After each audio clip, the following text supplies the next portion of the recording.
Good morning po. Tayo po'y mag-aral ng salita ng Diyos. The Gospel of Luke, chapter 1, verses 37 hanggang 38. Sapagkat walang anumang bagay na hindi kayang gawin ng Diyos. Sumagot si Maria, ako'y alipin ng Panginoon. Mangyari nawa sa akin ang iyong sinabi. Pagkatapos, umalis na ang anghel. The season of faith, huwag natin alisin na sa panahon po ng Kapaskuhan, ay dapat matuto po tayo ng lesson about faith, At isa po sa masasabi nating statement sa Biblia na pwede nating pagbasihan po ng ating pananampalataya, ay yung po nga sinabi ni Maria, nung siya po ay sabihan ng anghel na sa pamamagitan niya isisilang ang ating Panginoong Jesus. Alam niyo po, maraming scholars ang nag-agree na si Mary, ay nasa kanyang teens nung sinabi po ito sa kanya ng anghel. Pwede niyang tanggihan yung plano ng Diyos. Pwedeng isipin niya lamang yung kanyang sariling plano sa buhay. Pero mapapansin niyo po, si Mary po ay malugod niyang tinanggap ang plano ng Diyos sa kanyang buhay. At yun po ang katotohanan na napakahalaga, na sa buhay na ito, tayong mga tumatanggap sa salita ng Diyos ang tunay na pinagpapala. Kaya po si Mary po, ang sabi ng Biblia, ay lubos na pinagpala. Ngayon, kung pag-aaralan natin, bakit napakahalaga ng statement na yun ni Mary? Sa ibang salin po, ang sabi ni Mary ay, "Be it done to me according to your word."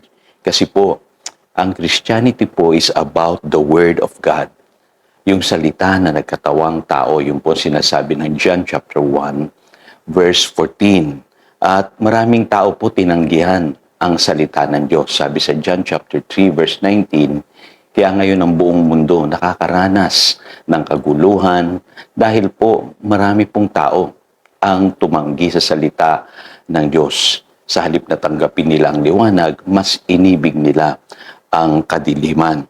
Pero alam niyo po si Mary, malugod niyang tinanggap ang salita ng Diyos sa kanyang buhay. And literally, sa pamamagitan niya, isinilang po yung sinasabi sa John chapter 1, verse 14, na the Word that was made flesh.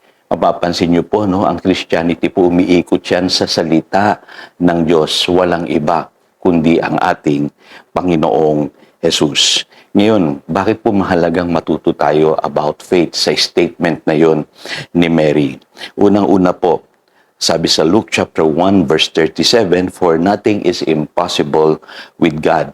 Kasi po sa buhay na ito, you can only believe the impossible when you have the Word. Tandaan niyo po, maraming bagay tayong pinakahangad. Minsan yung iba po imposible. Maraming prayers tayong pinagpipray at minsan akala natin imposible na.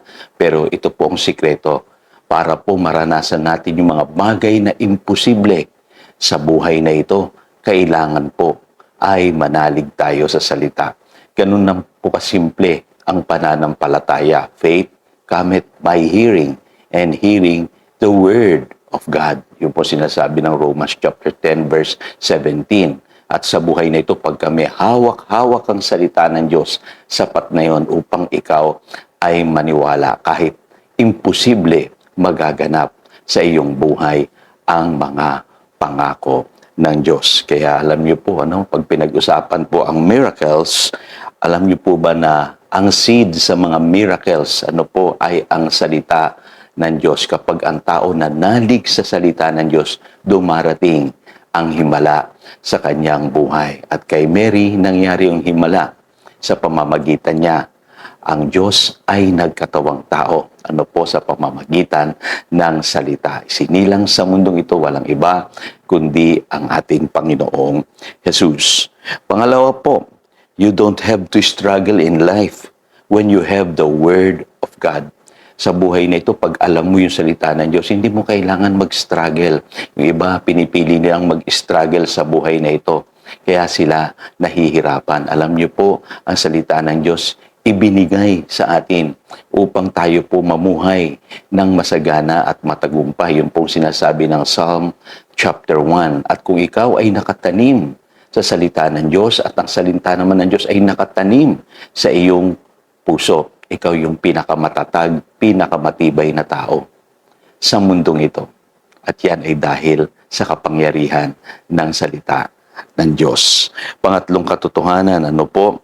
You will always live inside the will of God when you obey the Word. Ang kailangan lamang natin gawin sa buhay na ito, sundin natin yung salita ng Diyos katulad ni Maria. Ano po? At ang sabi ng Biblia, tayo'y mamumuhay sa kalooban ng Diyos. Minsan nakukonfuse tayo. Paano ko ba gagawin ang kalooban ng Diyos? Alam niyo po, napakasimple po. Kailangan lang sundin natin palagi ang salita ng Diyos at tayo po ay laging nasa sentro ng kalooban ng Diyos. Panghuli, ano po, sa buhay na ito, you will never fail when you are established in the Word of God. Kasi yun po ang pundasyon natin sa buhay na ito para tayong nakatayo sa matibay na bato. Dadaan ang mga bagyo sa buhay na ito, mga problema. Pero kapag ikaw ay naka-establish sa Word of God, sabi sa Matthew chapter 7, ano po, ikaw yung taong matalino at higit sa lahat, ikaw yung taong matibay. Kahit sa panahon ng pagsubok, ikaw ay magtatagumpay.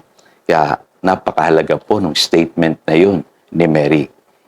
Be it done to me according to your word. Ito po ay statement ng pananampalataya na kapupulutan po natin ng aral sa buhay na ito. So ito si Pastor Jojo nagpapaalala upang daluyan tayo ng pagpapala, manatili tayo sa kanyang salita. Good morning.